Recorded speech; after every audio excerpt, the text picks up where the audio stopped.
তো hello' friends, আজি আন এটি ভিডিঅ'লৈ আপোনালোকক স্বাগতম জনালোঁ। আৰু এইটো আছিলে ৰাতিপুৱাৰ ভাগত ভিডিঅ', হয়তো চবেই পাইছে, শ্বৰ্ট ভিডিঅ'ত মই দিছোঁ।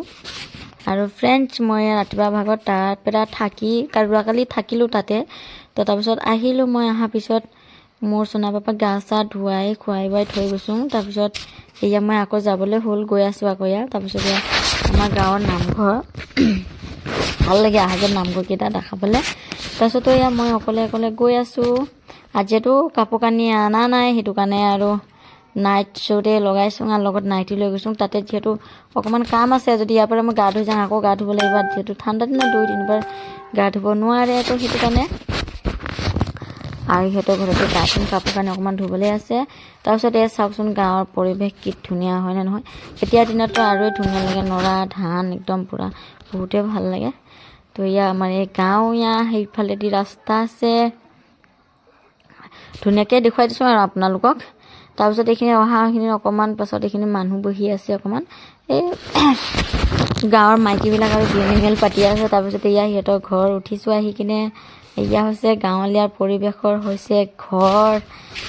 আৰু এয়া আহি পাইছোঁ সিহঁতৰ ঘৰ। সিহঁতে জাৰি কামত লাগি আছে। ইয়াত চুকুলিজনী চাওকচোন, ইয়াত সিহঁতে মানে ডাং বনাই আছে, মানে কাপোৰ চাপোৰ মেলিবলৈ জাৰি কাম লাগি আছে।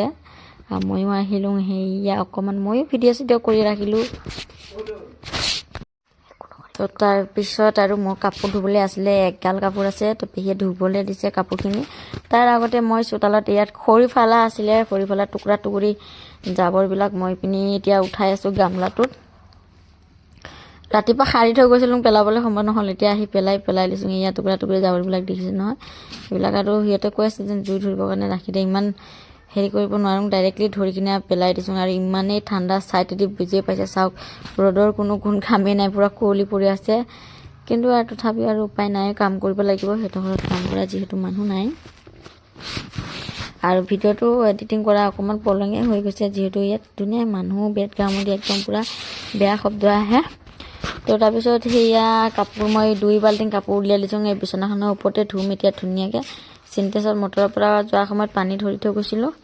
আৰু সেই বিচনাৰ কাপোৰখিনি এতিয়া ভাত পানীখিনি এইখিনি আঁতৰাই দিম, ভাত পৰি আছে, এইখিনি ছাইডখিনি আঁতৰাই কিনে পেহী এইপিনে অকণমান চাৰ্ফত কাপোৰ মাৰি আছে। মই ইয়াত অকণমান ভিডিঅ' কৰি ৰাখিলোঁ। আৰু তাৰপিছত কাপোৰ কানি ধুই হৈ গ'ল, মই গাও ধুলোঁ, ধুই কিনে চুলিখিনি অকণমান ফনিয়াই লৈছোঁ। আৰু ইয়াতে আহি পেলাই মুখৰ স্কিনৰ অৱস্থা নাই হৈ গৈছে। তাৰপিছত মই চুলি তুলি আঁচুৰি কিনে চব্জি বনালোঁ, যিহেতু আমি 3জন আছোঁ। এই আলু আৰু লাই শাক আৰু দালি, যিহেতু বইলেই খাব লাগিব। তো চৌকাত জুই ধৰি কিনে মই এইখিনি পাতি দিলোঁ। আৰু পেহাৰ এয়া কিৰা ধৰা ঘৰ, এইটো আমাৰ ইয়াতে এনেকৈ কিৰা ধৰা ঘৰ বনাই ইয়াতে ৰাস্তাৰ চাইডে ধুনীয়াকৈ বেৰা দি কিনে ৰাখি দিছে। আৰু এয়া চাইডেদি জাৰি কাম একদম পূৰা চবেই কৰি আছে। তো তাৰপিছত এতিয়া মই ভাত খাবলৈ লৈছোঁ, ভোক লাগিছে বহুত। আৰু ইয়াই মৰা ঘৰত এনেকুৱাই চব্জি, আৰু উপায় নাই, খাবই লাগিব। তাৰপিছত ভাত পানী খাই হৈ গ'ল। বাহিৰত এয়া চবেই কথা চথা পাতি আছে, সিহঁতৰ ঘৰৰ মানুহ চবেই আহি কিনে বাহিৰত ডিছকাশ্যন কৰি আছে, আৰু কেনেকৈ কি হ'ব, কেনেকৈ কি নহয়, সেয়া কথা চথা পাতি আছে। তাৰপিছত মই গ'লোঁ, পেহী মই কাপোৰ আনিবলৈ। আৰু এইটো হৈছে মৰাজনীৰ মৰিশালিটো। আৰু এইপিনে কাপোৰ উঠাবলৈ আহিছোঁ। আজি কাপোৰখিনি যোনখিনি ধুই দিছিলোঁ ধুনীয়াকৈ।